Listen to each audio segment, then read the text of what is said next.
Ayn Rand. Capitalismo, el ideal desconocido. El estado actual. 19. Conservadurismo, un obituario. Ayn Rand. Basado en una conferencia dada en Princeton University el 7 de diciembre de 1960, publicada por el Nathaniel Branden Institute, Nueva York, 1962. Ambos, conservadores y socialdemócratas, enfatizan un hecho con el cual todo el mundo parece estar de acuerdo: que el mundo enfrenta un conflicto mortal y que debemos pelear para salvar a la civilización.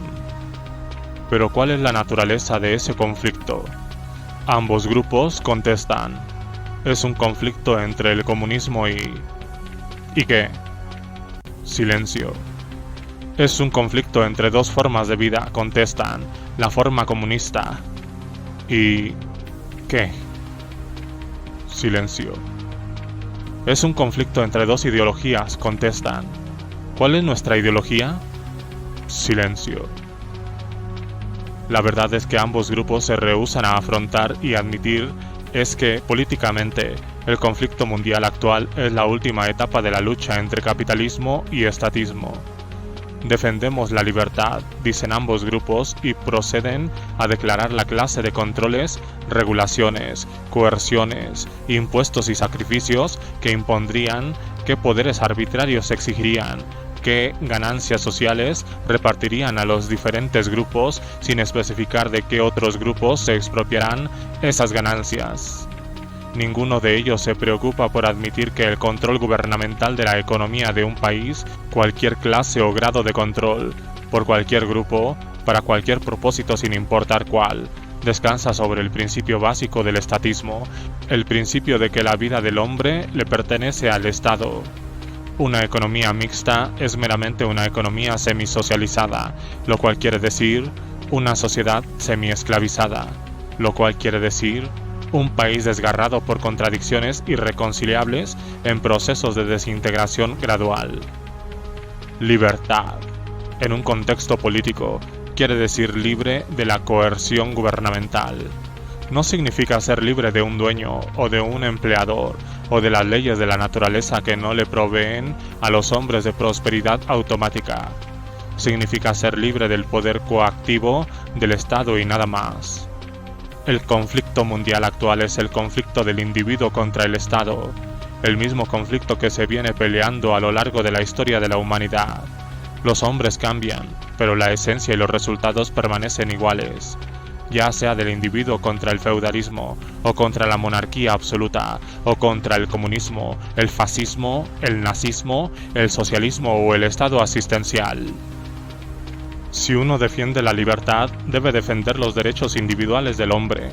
Si uno defiende los derechos individuales del hombre, debe defender su derecho a su vida, a su libertad, a la búsqueda de su felicidad, lo cual significa: uno debe defender un sistema político que garantice y proteja esos derechos, lo cual significa el sistema político-económico del capitalismo. Los derechos individuales, libertad, justicia, progreso eran los valores filosóficos, objetivos teóricos y resultados prácticos del capitalismo. Ningún otro sistema los puede crear o mantener. Ningún otro sistema los tiene o los desea. Como prueba, considere la naturaleza y función de los principios básicos. Como evidencia, consulte la historia y el estado actual de los diferentes países de Europa. El asunto no es la esclavitud por una buena causa versus la esclavitud por una mala causa. El asunto no es la dictadura de una buena pandilla versus la dictadura de una mala pandilla. El asunto es libertad versus dictadura. Solo después de que los hombres han escogido la esclavitud o la dictadura, ya pueden dar inicio a la guerra usual de pandillas de los países socializados. Hoy se la llama guerra de los grupos de presión, acerca de cuál es la pandilla que dominará, quién esclavizará a quién es aquel cuya propiedad será saqueada para beneficio de quién será sacrificado para el noble propósito de quién. Tales discusiones llegan más tarde y son de hecho de ninguna consecuencia. los resultados siempre serán los mismos. La primera elección y la única que tiene importancia es libertad o dictadura, capitalismo o estatismo. Es esa la elección que los líderes políticos actuales están decididos a evadir. Los socialdemócratas están tratando de poner el estatismo en forma oculta, el estatismo de una clase semisocialista, semifascista, sin dejar que el país advierta qué camino es el que toman, cuál es la meta final. Y mientras tal política es represible, hay algo más represible todavía: la política de los conservadores, quienes intentan defender la libertad, pero a escondidas. Si los socialdemócratas temen identificar su programa por su verdadero nombre, si abogan por cada paso, medida, política y principio específico del estatismo, pero se enroscan y retuercen en nudos semánticos con eufemismos tales como el Estado asistencial, el New Deal, la nueva frontera, aún preservan una semblanza de lógica, pero no de moral. Es la lógica de un estafador que no puede permitirse el lujo de dejar a sus víctimas descubrir cuál es su propósito. Además, la mayoría de los que se consideran cómodamente identificados por el término socialdemócratas temen llegar a descubrir que lo que apoyan es el estatismo. No quieren aceptar el significado total de su objetivo. Quieren conservar todas las ventajas y los efectos del capitalismo mientras destruyen la causa y quieren establecer el estatismo sin sus efectos inevitables. No quieren saber o admitir que son los campeones de la dictadura y la esclavitud. Así es que evaden el asunto por temor a descubrir que su objetivo es malo, por inmoral que esto pueda ser. ¿Qué debe uno pensar acerca de los hombres que esquivan el tema por miedo a descubrir que su objetivo es bueno? ¿Cuál es la estatura moral de quienes temen proclamar que son los campeones de la libertad? ¿Cuál es la racionalidad de los que superan a sus enemigos en difamar, desvirtuar, escupir y avergonzarse por su ideal? ¿Cuál es la racionalidad de aquellos que esperan engañar a las personas sobre el contenido de la libertad, defraudarlas con lo que entienden por justicia, conducirlas con engaños hacia el progreso, estafarlas con la preservación de sus derechos y, al adoctrinarlos dentro del estatismo, les birlan y les dejan despertarse cierta mañana en una perfecta sociedad capitalista? Estos son los conservadores, o la mayor parte de sus portavoces intelectuales. Uno no necesita preguntarse por qué están perdiendo elecciones o por qué este país se mueve torpe, ansiosamente, a regañadientes hacia el estatismo. Uno no necesita preguntarse por qué cualquier causa representada o sostenida de tal modo está condenada. Uno no necesita preguntarse por qué cualquier grupo con semejante política, de hecho, declara su bancarrota, capitulando cualquier reivindicación de liderazgo moral, intelectual o político. El significado del programa de los socialdemócratas es bastante claro a estas horas. ¿Pero qué son los conservadores? ¿Qué es eso que tratan de conservar? Por lo general se entiende que quienes apoyan a los conservadores esperan que estos defiendan el sistema que ha sido camuflado por el término impreciso de la forma de vida estadounidense. La traición moral de los líderes conservadores yace en el hecho de que se esconden detrás de ese camuflaje. No tienen el valor de admitir que la forma de vida estadounidense fue el capitalismo, que ese fue el sistema político-económico nacido y establecido en Estados Unidos, el sistema que, en una corta centuria, logró un nivel de libertad, de progreso, de prosperidad, de felicidad humana sin precedentes en todos los demás sistemas y siglos sumados, y que ese es el sistema que ellos ahora dejan perecer por su silenciosa omisión. Si los conservadores no respaldan el capitalismo, no respaldan ni apoyan nada. No tienen meta ni dirección ni principios políticos ni ideales sociales ni valores intelectuales ni liderazgo alguno que ofrecer. Sin embargo, es el capitalismo lo que los conservadores no se atreven a apoyar o defender. Están paralizados por el conflicto profundo entre el capitalismo y el código moral que domina nuestra cultura, la moral del altruismo. El altruismo sostiene que el hombre no tiene derecho a existir para su propio beneficio, que dar servicio a otros es la única justificación de su existencia y que el autosacrificio es su deber moral, virtud y valor más alto. El capitalismo y el altruismo son incompatibles, son opuestos filosóficos. no pueden coexistir en el mismo hombre o en la misma sociedad. El conflicto entre capitalismo y altruismo viene afectando a Estados Unidos desde su inicio y, hoy, ha llegado a su clímax. El sistema político estadounidense se basó en un principio moral diferente, en el principio del derecho inalienable del hombre a su vida, lo cual significa en el principio que el hombre tiene el derecho a existir por su propio bien, sin sacrificarse por otros ni sacrificar a otros para sí mismo, y que los hombres deben tratarse unos a otros como comerciantes, por elección voluntaria para beneficio mutuo. Pero este principio moral estaba meramente implícito en el sistema político estadounidense. No fue declarado explícitamente, no fue registrado, no fue formulado en un código completo de ética filosófica. Esta fue la tarea incumplida que quedó como falla mortal en nuestra cultura y que destruye a Estados Unidos actualmente. El capitalismo está pereciendo por falta de una base moral y de una formulación filosófica plena.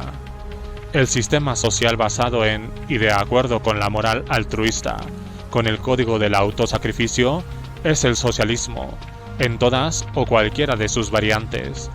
Fascismo, nazismo, comunismo, todas tratan al hombre como un animal de sacrificio listo a ser inmolado por el bien del grupo, la tribu, la sociedad, el Estado. La Rusia soviética es el resultado extremo, el producto final, la personificación completa, coherente de la moral altruista en la práctica, representa la única forma en que esa moral pudo ser practicada. No atreviéndose a desafiar la moral del altruismo, los conservadores han estado afanándose por evadir este asunto o pasarle por encima. Esto ha tenido un costo: la confianza, el coraje y su causa. Observe la evasión culpable, la timidez apologética, la actitud particularmente no intelectual, no filosófica proyectada por la mayoría de los conservadores en sus discursos y en sus escritos. Ningún hombre ni ningún movimiento pueden tener éxito sin certeza moral, sin una convicción completa, racional de la corrección moral de la propia causa. Así como los conservadores se sienten culpables, dubitativos, moralmente desarmados para pelear con los socialdemócratas se sienten culpables, indecisos, moralmente desarmados para oponerse a los comunistas. Cuando los hombres comparten la misma premisa básica, los que ganan son los más coherentes. En tanto los hombres acepten la moral altruista, no podrán detener el avance del comunismo. La moral altruista es la mejor y única arma de la Rusia soviética. La hipocresía de la posición de Estados Unidos en los asuntos internacionales, el tono evasivo, la humilde timidez, la excusa que da por su riqueza, su poder, su éxito, todas máximas virtudes de su sistema, la evasión de cualquier mención al capitalismo como si fuera un esqueleto guardado en su armario, han hecho más por el prestigio de la Rusia soviética y por la propagación del crecimiento del comunismo a través del mundo que la propaganda barata, antisonante de los rusos. Una actitud de culpa moral no es muy apropiada para el líder de una cruzada mundial y no entusiasmará a que los hombres no sigan. ¿Y por qué les pedimos a los hombres que luchen? Se unirían a una cruzada por la libertad versus la esclavitud, lo cual significa por el capitalismo versus el comunismo. Pero ¿a quién le importa pelear en una cruzada por el socialismo versus el comunismo? ¿Quién querrá pelear y morir para defender un sistema bajo el cual tendrá que hacer voluntariamente, mejor dicho, por el voto público, lo que un dictador lograría más rápido y con mayor profundidad, el sacrificio de todos por todos? ¿Quién querrá hacer una cruzada en contra del asesinato por el privilegio de suicidarse? En estos últimos años, los conservadores gradualmente han alcanzado una comprensión oscura de la debilidad de su posición, la falla filosófica que tenía que ser corregida. Pero el medio por el cual tratan de corregirla es peor que la debilidad original. El medio está desprestigiado y destruyendo los últimos remanentes de su reclamo por el liderazgo intelectual. Hay tres argumentos interrelacionados que usan los conservadores al presente para justificar el capitalismo que pueden enumerarse de la siguiente manera: el argumento de la fe, el argumento de la tradición, el argumento de la depravación. Sintiendo la necesidad de una base moral, muchos conservadores se decidieron por la religión como su justificación moral. Afirman que Estados Unidos y el capitalismo se basan en la fe en Dios. Políticamente, tal posición contradice los principios básicos de Estados Unidos. En Estados Unidos, la religión es una cuestión privada y no puede ser metida entre los asuntos políticos. Intelectualmente, hacer basar el tema sobre la fe significa aceptar que la razón está del lado de los enemigos, que uno no tiene argumentos racionales que ofrecer. Los conservadores sostienen que su postura se basa en la fe, cosa que significa que no hay argumentos racionales para sostener el sistema estadounidense, ni justificación racional de la libertad, la justicia, la propiedad, los derechos individuales, que estos descansan sobre una revelación mística y pueden ser aceptados solo desde la fe, que en cuanto a la razón y la lógica, el enemigo está en lo correcto, que los hombres deben considerar la fe como superior a la razón. Considere las implicancias de esta teoría. Mientras los comunistas afirman que son los representantes de la razón y la ciencia, los conservadores lo aceptan y se retiran al área del misticismo, la fe, lo sobrenatural, el otro mundo, entregando este mundo al comunismo. Es el tipo de victoria que la ideología irracional comunista nunca podría haber ganado por mérito propio. Observe los resultados. Con motivo de la primera visita de Khrushchev a Estados Unidos, se declaró en un almuerzo televisado que él nos había amenazado de enterrarnos porque ha sido científicamente probado que el comunismo es el sistema del futuro, destinado a regir el mundo. ¿Qué contestó nuestro portavoz? El señor Henry Cabot Lodge contestó que nuestro sistema se basa en la fe en Dios. Antes de la llegada de Khrushchev, los líderes conservadores, incluyendo a senadores y miembros del Congreso, publicaron protestas indignadas contra dicha visita, pero la única acción que sugirieron al pueblo estadounidense, la única forma práctica de protesta fue la oración y la realización de servicios religiosos por las víctimas de Khrushchev. Oír que la oración es la única arma ofrecida por los representantes del país más poderoso de la Tierra, un país supuestamente dedicado a la lucha por la libertad, fue suficiente para desprestigiar a Estados Unidos y al capitalismo a los ojos de cualquiera dentro y fuera del país. Ahora considere el segundo argumento, el intento de justificar el capitalismo sobre el terreno de la tradición. Ciertos grupos están tratando de cambiar la palabra conservador en el opuesto exacto de su uso americano moderno, cambiarla retomando a su significado del siglo XIX y poner esto en conocimiento del público. Estos grupos declaran que un conservador pretende defender el estado de cosas, lo dado, lo establecido, sin preocuparse por lo que podrían ser, sin tener en cuenta si es bueno o malo, con razón o sin ella, defendible o indefendible. Declaran que no es que debemos defender el sistema político estadounidense porque es correcto, sino porque nuestros antepasados lo escogieron, no porque es bueno, sino porque es lo tradicional. Estados Unidos fue creado por hombres que rompieron con todas las tradiciones políticas y que dieron origen a un sistema sin precedentes en la historia, confiando en nada excepto el poder sin ayudas de su intelecto. Pero los neoconservadores están ahora tratando de decirnos que Estados Unidos es el producto de la fe en las verdades reveladas y del respeto irrestricto a las tradiciones del pasado. Es ciertamente irracional utilizar lo nuevo como estándar de valor, creer que una idea o una política es buena solamente porque es nueva. Pero es bastante más absurdamente irracional utilizar lo viejo como estándar de valor, reclamando que una idea o una política es buena meramente porque es antigua. Los socialdemócratas constantemente afirman que representan el futuro, que son nuevos, progresistas, con la mirada en el futuro, etc., y denuncian a los conservadores como representantes anticuados de un pasado muerto. Los conservadores lo aceptan y así le ayudan a los socialdemócratas a propagar una de las versiones más grotescas del presente. El colectivismo, el antiguo congelado estatus de la sociedad, no es ofrecido en nombre del progreso, mientras el capitalismo de la única sociedad libre, dinámica, creativa, jamás ideada, es defendido en nombre del estancamiento. La apelación a conservar la tradición como tal puede atraer solo a aquellos que ya se han rendido o a quienes nunca intentaron lograr algo en la vida.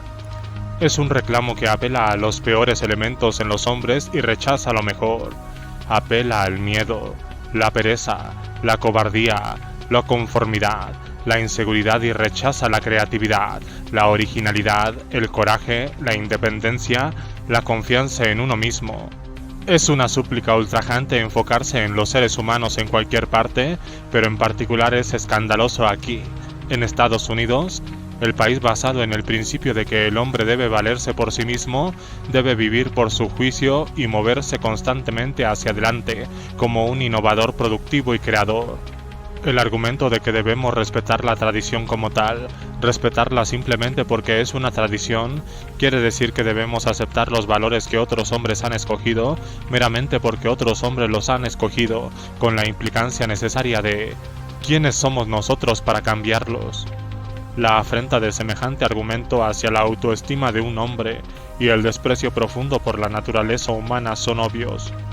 Esto nos conduce al tercer y peor argumento utilizado por algunos conservadores, el intento de defender el capitalismo sobre la base de la depravación del hombre. Este argumento funciona así. Dado que los hombres son débiles, falibles, no omniscientes y congénitamente depravados, ningún hombre puede ser confiado con la responsabilidad de ser un dictador y de regir a todos los demás. Por lo tanto, una sociedad libre es la forma de vida correcta para las criaturas imperfectas. Por favor, capte de lleno las implicancias de este argumento, ya que los hombres son depravados, no son lo bastante buenos como para tener una dictadura. La libertad es todo lo que merecen. Si fuesen perfectos, serían dignos de vivir en un estado totalitario. La dictadura, afirma esta teoría, aunque parezca mentir, es el resultado de la fe y la bondad del hombre. Si las personas creyeran que el hombre es depravado por naturaleza, no le confiarían el poder a un dictador. Esto significa que una creencia en la depravación humana protege la libertad humana, que está mal esclavizar a los depravados, que sería correcto esclavizar a los virtuosos, y más. Las dictaduras afirman esta teoría y todos los demás desastres del mundo moderno son un castigo al hombre por el pecado de confiar en su intelecto y de intentar mejorar su vida en la tierra buscando idear un sistema político perfecto y establecer una sociedad racional. Esto implica que la humildad, la pasividad, la resignación letárgica y la creencia en el pecado original son los baluartes del capitalismo. Uno no podría ir más lejos que esto en la ignorancia o la subversión histórica, política y psicológica. Esta es verdaderamente la voz de la Edad Media levantándose otra vez en medio de nuestra civilización industrial. Los cínicos y odiosos hombres defensores de esta teoría se burlan de todos los ideales, se mofan de todas las aspiraciones humanas y ridiculizan todos los intentos por mejorar la existencia de los hombres. No se puede cambiar la naturaleza humana. Es la respuesta que tienen hacia los socialistas. Así, admiten que el socialismo es el ideal, pero la naturaleza humana es indigna de él. Tras lo cual, invitan a los hombres a hacer una cruzada por el capitalismo, una cruzada que uno tendría que comenzar escupiéndose a uno mismo. ¿Quién pelearía y moriría para defender su estatus como un pecador miserable? Si, como resultado de tales teorías, las personas se vuelven desafiantes del conservadurismo, no se admire y no lo adscriba a la ingeniosidad de los socialistas. Estos son los supuestos defensores del capitalismo y tales son los argumentos por los cuales se proponen salvarlo. Es obvio que con esta clase de instrumental teórico y con un registro continuo de derrotas, concesiones, transigencias y traiciones, hoy los conservadores son fútiles, impotentes y están culturalmente muertos. No tienen nada que ofrecer y no pueden lograr nada. Solo pueden ayudar a destruir estándares intelectuales, a desintegrar el pensamiento, a desprestigiar el capitalismo y a acelerar el colapso indiscutido de este país en la desesperanza y la dictadura. Pero para aquellos de ustedes que tienen el deseo de combatirlo, en particular aquellos que son jóvenes y no están listos para rendirse, quiero avisarles, Nada está tan muerto como el niño nacido muerto. Nada es tan inútil como un movimiento sin metas, o una cruzada sin ideales, o una batalla sin municiones. Un argumento malo es peor que uno ineficaz. Le otorga crédito a los argumentos de sus adversarios. Una batalla a medias es peor que nada. No termina con la mera derrota, ayuda y acelera la victoria de sus enemigos. Por otra parte, cuando el mundo está desgarrado por un conflicto ideológico profundo, no se una a aquello que no tiene ideología ni ideas ni filosofía para ofrecer. No entre en una batalla sin nada más que consignas trasnochadas, perogrulladas piadosas y generalidades sin sentido. No se una a ningún grupo conservador, organización o persona que apoye cualquier variante de las discusiones desde la fe, desde la tradición o desde la depravación. Cualquier sofista autodidacta en cualquier debate pueblerino puede refutar esas discusiones y le puede conducir al campo de las evasivas en cuestión de 5 minutos. ¿Qué le ocurriría con tal munición en el campo de batalla filosófico del mundo? Pero nunca alcanzará ese campo de batalla, no sería oído allí, ya que no tendría nada que decir. No es por medio de evasivas que uno va a salvar a la civilización. No es por medio de eslóganes huecos que uno salva a un mundo que perece por falta de liderazgo intelectual. No es por medio de ignorar sus causas que uno cura una enfermedad mortal. Siempre que los conservadores ignoran la cuestión de ¿qué destruyó al capitalismo? Y meramente le suplican a los hombres que vuelvan, no pueden librarse de la pregunta de ¿volver a qué? Y ninguna de sus evasivas puede camuflar el hecho de que la respuesta implícita es de vuelta a un anterior estadio del cáncer que nos devoró hoy y que casi ha llegado a su etapa terminal. Ese cáncer es la moral del altruismo. Siempre que los conservadores evaden la cuestión del altruismo, todas sus súplicas y todos sus argumentos se resumirán en ¿por qué no podemos volver simplemente al siglo XIX cuando parecía que, de alguna manera, el capitalismo y el altruismo podían coexistir? ¿Por qué tenemos que llegar a extremos y pensar en cirugía cuando las anteriores etapas del cáncer fueron indoloras? La respuesta es que los hechos de la realidad, los cuales incluyen la historia y la filosofía, no deben ser evadidos. El capitalismo fue destruido por la moral del altruismo. El capitalismo está basado en los derechos individuales, no en el sacrificio del individuo por el bienestar público de lo colectivo. El capitalismo y el altruismo son incompatibles.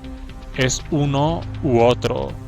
Es demasiado tarde para transigencias, frases trilladas y aspirinas. No hay forma de salvar el capitalismo, o la libertad, o la civilización, o a los Estados Unidos, salvo por medio de la cirugía intelectual, es decir, destruyendo la fuente de la destrucción, rechazando la moral del altruismo. Si quiere luchar a favor del capitalismo, hay solo un tipo de argumento que usted debería adoptar, el único que alguna vez puede ganar en una cuestión moral: el argumento de la autoestima. Esto quiere decir, el argumento del derecho del hombre a existir, del derecho individual inalienable del hombre a su vida. Cito de mi libro El nuevo intelectual. La crisis mundial actual es una crisis moral, y nada, excepto una revolución moral, puede solucionarla. Una revolución moral para confirmar y completar el logro político de la Revolución Americana. El nuevo intelecto debe luchar por el capitalismo, no como una cuestión práctica, no como un tema económico, sino con el orgullo más incorrupto, como un asunto moral. Eso es lo que merece el capitalismo y nada menos que eso lo salvará. El capitalismo no es el sistema del pasado, es el sistema del futuro, si es que la humanidad ha de tener un futuro. Aquellos que tienen el deseo de luchar por él deben dejar de lado el título de conservadores. El conservadurismo siempre ha sido un nombre engañoso, impropio de Estados Unidos. Hoy en día no ha quedado nada para conservar: la filosofía política asentada, la ortodoxia intelectual y el estado de cosas son en verdad colectivismo. Aquellos que rechazan todas las premisas básicas del colectivismo son radicales en el sentido amplio de la palabra. Radical significa fundamentalista. Hoy, los luchadores del capitalismo tienen que ser no conservadores en bancarrota, sino nuevos radicales, nuevos intelectuales y, sobre todo, nuevos dedicados moralistas.